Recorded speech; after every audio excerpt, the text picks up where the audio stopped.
students, welcome once again to the Owl Academy of Education.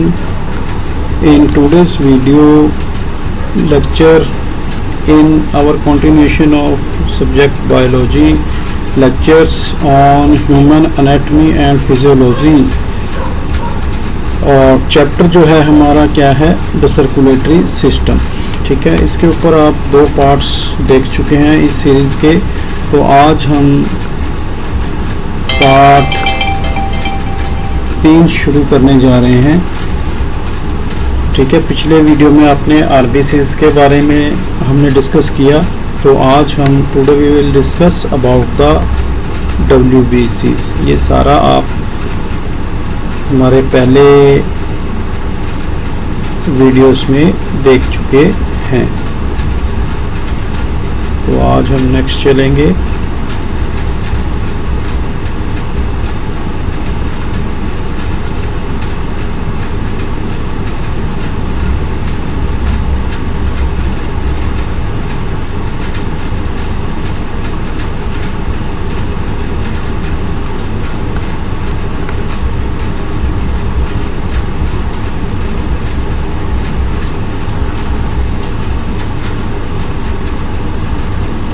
तो आज हम students start करने जा रहे हैं नेक्स्ट पोर्शन हमारा इस लेसन का, that is white blood cells, डब्ल्यूबीसीज जिसे हम कह देते हैं। और इनका जो नाम है वो है actually leucocytes. Leucocytes, the word ये है वर्ड ल्यूको से, जिसका मीनिंग है वाइट, राइट। तो इनको बुलाने के लिए या कहने के लिए the better term is white cells और ल्यूकोसाइट्स। Leuco means white. ऐसा क्यों? Because they spend most of their time, because they spend most of their time, about 90% of their time, in tissue fluid। Tissue fluid में अपना वो 90% से ज़्यादा समय गुजारते हैं, और इसको हम बोल देते हैं इन द लिम्फ। और ये अपना वेरी लिटिल टाइम, जो रिमेनिंग टाइम है 10%, वो जो है ब्लड में गुजारते हैं। ठीक है, तो इसलिए इनको जो है हम वाइट ब्लड सेल्स बोल देते हैं, राइट। बायोलॉजिकली इनको हम ल्यूकोसाइट्स बोलते हैं। तो इनकी डिफरेंस आरबीसी से ये है कि आरबीसी से अलग कैसे हैं, because they are having a nucleus and not containing haemoglobin. Haemoglobin सिर्फ आरबीसीज में मिलता है, इनमें नहीं मिलता। और इनका जो नंबर है काफ़ी कम है, अप्रोक्सीमेटली 4000 to 8000 पर millimetre cube of the blood, right. तो एक ये जो है एक और क्रिया शो करते हैं, इसे हम बोल देते हैं डायपेटिसिस, राइट। इसमें क्या होता है कि जो मोस्ट ऑफ द डब्ल्यूबीसीज हैं ये अमीबॉइड हैं, और ये अमीबॉइड मतलब they are just like amoeba, और उसकी तरह ही ये फॉल्स फ्रूट यानी स्यूडोपोडिया भी प्रोड्यूस कर सकते हैं। और इसके द्वारा ये वॉल से निकलकर, जैसे ये डायपेटिसिस दिखाई गई है यहाँ पर, कि ये वाइट ब्लड सेल यहाँ पे ये देखिए जो है ये यहाँ पे ऊज आउट कर रहा है, स्यूडोपोडिया बना रहा है, और ये यहाँ से बाहर निकल गया। कहाँ पे चला जाए? निकल के ये टिश्यूज़ में एंटर हो जाते हैं, राइट स्टूडेंट्स। तो अगर मैं इस डायग्राम को बड़ा करके दिखाऊं तो ये देखिए, this is the real image अगर आपको देखनी है ये ध्यान से, ये एक वाइट ब्लड सेल है जो कि यहाँ से बाहर निकल रहा है और ये ऐसे होता हुआ जो है टोटली टिश्यू में चला गया, राइट। तो इस सारी प्रक्रिया को क्या बोल देंगे हम, डायापेडेसिस। तो ये जो वाइट ब्लड सेल्स हैं, ये देखिए यहाँ पे, ये हमने इनका जो स्टेन्ड पोर्शन का डायग्राम है वो मैं दिखा रहा हूँ। ये 5 टाइप के होते हैं। They are neutrophil, eosinophils, basophil, lymphocyte and monocyte. अगर इसको और बड़ा करेंगे तो ये आपको और क्लियर नज़र आएगा, राइट। तो यहाँ पर ये जो रेड ब्लड सेल्स है ये हमने कल देखे थे, ये हैं वाइट ब्लड सेल्स। ये स्टेन किए हुए हैं, जिनको डाई से स्टेन किया है, राइट। तो ये थे वाइट ब्लड सेल्स। ये प्लेटलेट्स हम अगले पोर्शन में डिस्कस करेंगे, इसका डायग्राम यहाँ पे। तो चलिए, आपने डायापेडेसिस देखा इसमें, तो अब हम नेक्स्ट पोर्शन की तरफ मूव करते हैं। अब इनका जो ओरिजिन है और ये इनकी लाइफ कितनी है, तो ये जो they are produce white blood cells हैं, ये रेड बोन मैरो में, लिम्फ नोड्स में और कभी कभी ये लीवर और स्प्लीन में भी, लीवर और स्प्लीन भी इनको प्रोड्यूस करता है, ठीक है। तो इनका जो एवरेज लाइफ स्पैन है वो है 2 वीक्स। तो इनके जो एक न्यूट्रोफिल्स जो हमने पीछे देखे, जो WBCs की एक टाइप है, ये लगभग कुछ घंटे ही जिंदा रहते हैं और 125 billion neutrophils are produced each day in our body, right. तो जब ये पुराने हो जाते हैं, ओल्ड हो जाते हैं, कट फट जाते हैं, तो ये डिस्ट्रॉयड हो जाते हैं, जैसे कि हमने पिछले उसमें डिस्कस किया था, जैसे कि RBC डिस्ट्रॉय हो जाते हैं। पिछले वीडियो में हमने RBCs के बारे में डिस्कस किया था कि वो डिस्ट्रॉय हो जाते हैं, ठीक है। तो यहाँ पर के दो WBCs की कमी या अधिकता से दो जो है बीमारियाँ, डिसीजेज होती हैं, जिसे ल्यूकीमिया होती है। It is a type of cancer tissue forming WBCs whose number increases manifold at the cost of RBCs। RBCs को कम कर देते हैं, WBC ज़्यादा हो जाते हैं। तो यही इनका ज़्यादा होना एक फैटल डिसीज़ बन जाता है, जिसे हम कैंसर बोलते हैं। तो इसका सिर्फ आज तक एक ही इलाज मिला है, संभव हो पाया है, वो है ब्लड ट्रांसफ्यूजन। आपको time by time blood transfuse करवाना पड़ता है, ठीक है। तो ऐसे ही एक और डिसीज़ है जिसे हम बोल देते हैं ल्यूकोपीनिया। ये जो है डिक्रीज, ये इंक्रीज की, WBC की इंक्रीज की वजह से होती है और ये डिक्रीज की वजह से होती है, राइट। तो चलिए अब नेक्स्ट चलते हैं। तो अब हम WBCs या ल्यूकोसाइट्स के टाइप्स के बारे में डिस्कस करेंगे।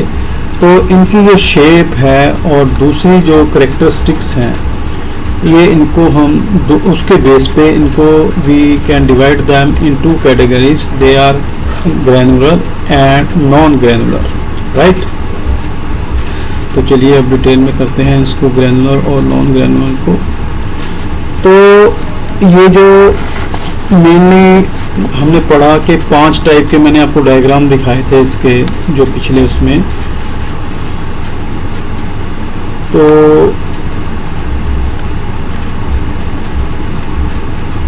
इन 5 टाइप्स को हमने 2 उसमें बांट दिया था, ग्रैनुलर और नॉन ग्रैनुलर, राइट। तो जो ग्रैनुलर हैं इसके बारे में देखिए। तो इनको ग्रैनुलर में क्यों बांटा, क्योंकि because there cytoplasm contains granules, right. इनका जो न्यूक्लियस है, it is usually constructed into the lobes. ये देखिए यहाँ पर इनके डायग्राम में ये लोब्स बने हुए हैं, राइट। तो जो अबंडेंस के हिसाब पे जो इसकी मात्रा है, जो 5 सेल्स, जो 5 टाइप्स हैं इसके WBCs के, इसमें न्यूट्रोफिल्स सबसे पहले आएंगे ग्रैनुलर में। तो ये 62% मिलते हैं और ये इनका डायग्राम है। और इसमें देखिए कि जो इसके फीचर्स हैं, तो न्यूक्लियस में 3-4 लोब्स मिलेंगे, ग्रैन्यूल्स मिलेंगे साइटोप्लाज्म में, और इनको जो है न्यूट्रल डाई से स्टेन किया जा सकता है, राइट। तो इसका जो मेन फंक्शन है इसका न्यूट्रोफिल्स का, ये फैगोसाइटोसिस की प्रक्रिया करते हैं, जिसका मतलब है दे एनगल्फ द बैक्टीरिया, राइट। तो ये मेनली इनका ये काम है, फैगोसाइटोसिस का फंक्शन करना, बैक्टीरिया को, हार्मफुल बैक्टीरिया को खा जाना, राइट। तो ये प्रोड्यूस कहाँ पे होते हैं, ये हमारी बोन मैरो में प्रोड्यूस होते हैं, राइट। सो दूसरे हैं जो, वो हैं इओसिनोफिल्स, दूसरी टाइप ग्रैनुलर में आ जाती है।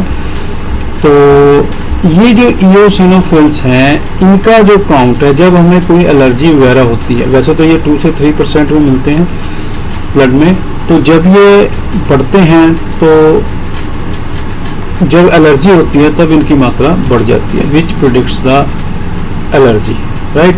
एलर्जी टेस्ट में काम आते हैं इनकी संख्या। तो इसमें जो ऊपर वाला था न्यूट्रोफिल्स, उसमें न्यूक्लियस में 3-4 लोब मिलते थे, इसमें जो है 2 लोब मिलते हैं। और इसमें ग्रैनुलर जो साइटोप्लाज्मिक ग्रैन्यूल्स हैं वो बड़े बड़े होते हैं, और ये जो है डार्क रेड जो स्टेन, जो इसकी डाई है, उसको हम कर देते हैं एसिड डाई से इओसिन्स, राइट। तो इनका काम भी है एनगल्फ बैक्टीरिया, सेक्रीट एंटीटॉक्सिन्स, इसके बारे में आगे पढ़ेंगे हम। और ये जो है मेनली एलर्जी से एसोसिएटेड रहते हैं, एलर्जी के टेस्ट में इनकी मात्रा को जांचा जाता है।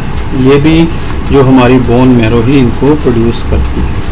उसके बाद आ जाते हैं बच्चों बेसोफिल्स। तो ये जो है 0 से 4% इनकी मात्रा होती है, ये इनका डायग्राम है। तो जो इनका न्यूक्लियस है ये लार्ज होता है और इनडिस्टिंक्टली जो है लोब्ड होता है, लोब का पता नहीं चलता। ग्रैन्यूल्स को हम बेसिक डाई से जो है मिथाइलिन ब्लू वगैरह से जो है ये डाई होते हैं। तो इनके फंक्शंस क्या हैं, ये केमिकल्स रिलीज करते हैं जैसे histamine for inflammation which dilate the blood vessels, right. Production इनकी बोन मैरो ही है साइट ऑफ प्रोडक्शन। तो ये हो गए 3 पार्ट्स जो कि ग्रैनुलर थे। आगे चलते हैं नॉन ग्रैनुलर की तरफ। तो नॉन ग्रैनुलर जैसे नाम से ही पता चल रहा है कि इनका साइटोप्लाज्म विदाउट ग्रैन्यूल्स है, और इनका जो है एक सिंगल लार्ज न्यूक्लियस जो हमें नज़र आएगा। और इसमें जो 2 टाइप मिलते हैं, लिम्फोसाइट्स और मोनोसाइट्स, राइट। तो लिम्फोसाइट्स की जो मात्रा है वो है 30%। ये देखिए इसका न्यूक्लियस बड़ा नज़र आ रहा है। और ये जो स्मॉलेस्ट हैं WBCs में सिंगल लार्ज न्यूक्लियस इनमें मिलता है। तो ये मेनली इनका बड़ा इंपॉर्टेंट काम है, एंटीबॉडीज़ को प्रोड्यूस करना, फंक्शन इनका ये है मेन।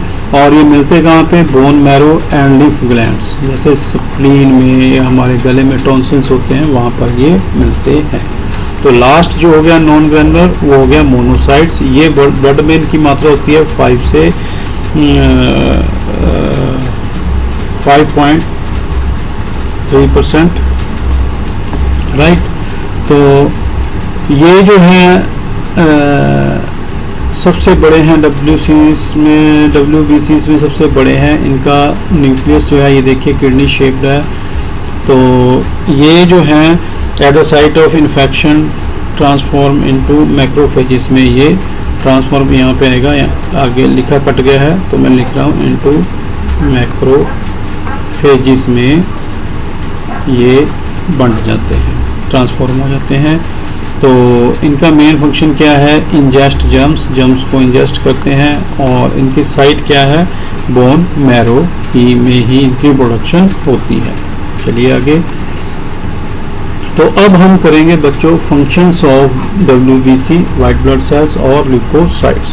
तो इनका सबसे मेन फंक्शन है फैगोसाइटोसिस, जो हमने पीछे पढ़ा आपको बताया था।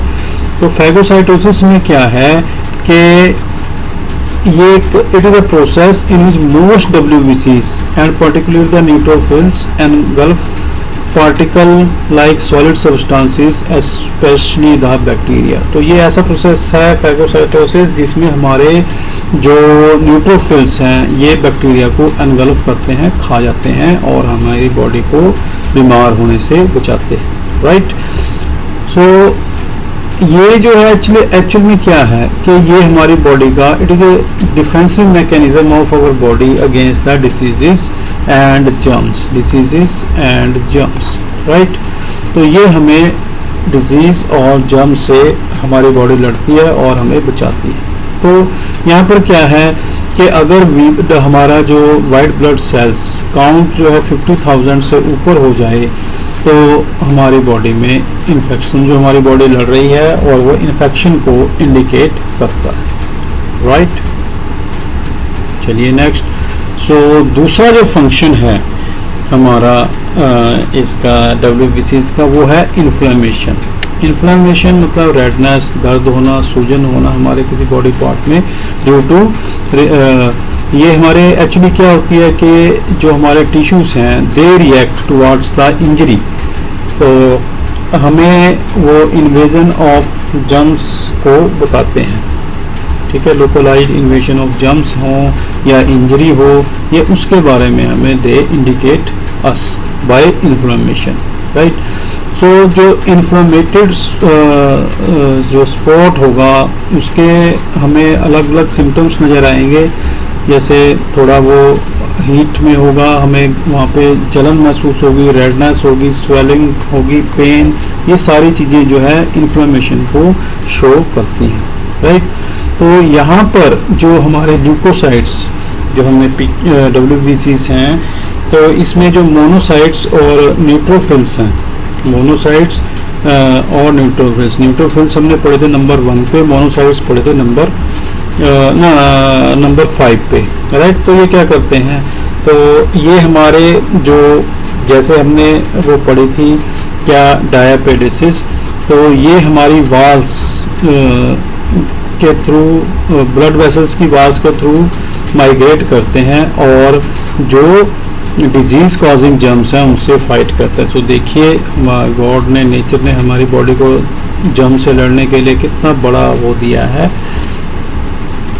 हथियार, कि जब ये हमारे यहाँ पे चोट लगी, उस चोट में से ये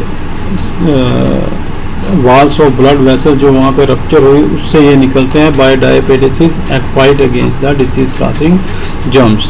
दे also destroy the damages cells by the phagocytosis. तो फैगोसाइटोसिस जैसा कि हमने पहले पढ़ा कि बैक्टीरिया को खा जाते हैं।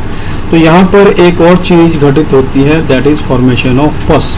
तो जो पस होती है, जो हमारे WBC जो लड़ते हुए ख़त्म हो गई, डिस्ट्रॉय हो गई, ये उनकी वजह से होती है। और जो टिश्यू सेल्स डिस्ट्रॉय हुए हैं, बैक्टीरिया ने जिनको डिस्ट्रॉय किया है, तो ये उस लड़ाई का परिणाम होता है कि वहाँ पे हमारे बॉडी में चोट लगती है तो पस बनती है, राइट। चलिए नेक्स्ट। तो इनका जो थर्ड फंक्शन है that is formation of antibodies. तो ये एंटीबॉडीज़ को भी फॉर्म करते हैं। तो एंटीबॉडीज़ को जैसा मैंने पहले बताया कि लिम्फोसाइट्स जो हैं, जो हमने नंबर 4 पे पढ़े थे, नॉन ग्रैन्युलर विदाउट उनका साइटोप्लाज्म जो विदाउट ग्रैन्यूल्स होता है, बॉडी में इनकी मात्रा 30% होती है लिम्फोसाइट्स की। दे प्रोड्यूस एंटीबॉडीज़ विच किल और न्यूट्रलाइज द जर्म्स और द पॉइजन्स। जो जर्म्स के द्वारा हमारी बॉडी में पॉइजन सिक्रेट किया गया है, ये उससे लड़ते हैं, उसको ख़त्म करते हैं, राइट। तो ऐसे ही इसी चीज़ के ऊपर बेस्ड है जो वैक्सीन बनाने की प्रक्रिया, कि जो वीकेंड जर्म्स और जर्म सब्सटेंसेस हैं उनको लेकर तो जो एंटीबॉडीज बनाए जाते हैं, जो कि और उससे जो है हमारी बॉडी में वैक्सीन दिए जाते हैं, जैसे बचपन में दिए जाते हैं तो वैक्सीनेशन होती है हमारी हर एक बच्चे की। तो ये जो है आगे चलकर जो डिसीज़, पर्टिकुलर डिसीज़ जो काज करते हैं जर्म्स, उनको तो और जब वो बॉडी में एंटर करके डिसीज़, हार्मफुल डिसीज़ काज करते हैं, अगर हमने वैक्सीनेशन करवाया हुआ है तो वो वैक्सीनेशन में जो एंटीबॉडी प्रोड्यूस होती हैं और वो जो है इनको किल कर देती है और हमारी बॉडी को it saves our body from the disease, right.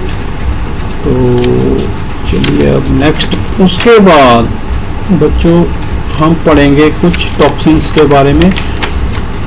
तो टॉक्सिन्स क्या हैं कि when disease causing germs gain entry into our blood stream they produce poisonous substances. तो पॉइजनस जहरीले सब्सटेंसेस प्रोड्यूस करते हैं germs which are called toxins, और इनको हम पॉइजन्स भी बोल देते हैं। टॉक्सिन्स को पॉइजन्स भी बोल देते हैं, ठीक है। तो जर्म्स क्या करते हैं, टॉक्सिन प्रोड्यूस करते हैं। फिर इन टॉक्सिन्स से लड़ने के लिए in response to the toxins the lymphocytes, जो हमने पीछे पढ़े, जिनकी मात्रा हमारे ब्लड में कितनी होती है 30%। तो ये जो है lymphocytes they produce chemical substances which are called antibodies. जो ये एंटीबॉडीज हैं which circulate freely in the blood plasma, ये हमारे ब्लड प्लाज्मा में फ्रीली सर्कुलेट करते हैं। और ये जो है एंटीबॉडीज स्पेसिफिक टॉक्सिन या पॉइजन्स के लिए हमारी बॉडी में प्रोड्यूस होते हैं लड़ने के लिए। तो mainly these antibodies act as antitoxins, antidotes which neutralizes और detoxify the poisonous effect of the toxins, right.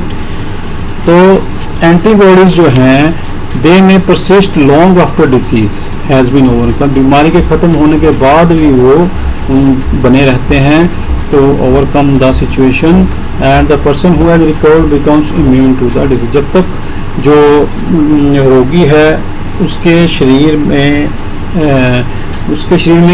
Disease से लड़ने की इम्यूनिटी ना आ जाए तब तक ये हमारी बॉडी में रहते हैं, ठीक है।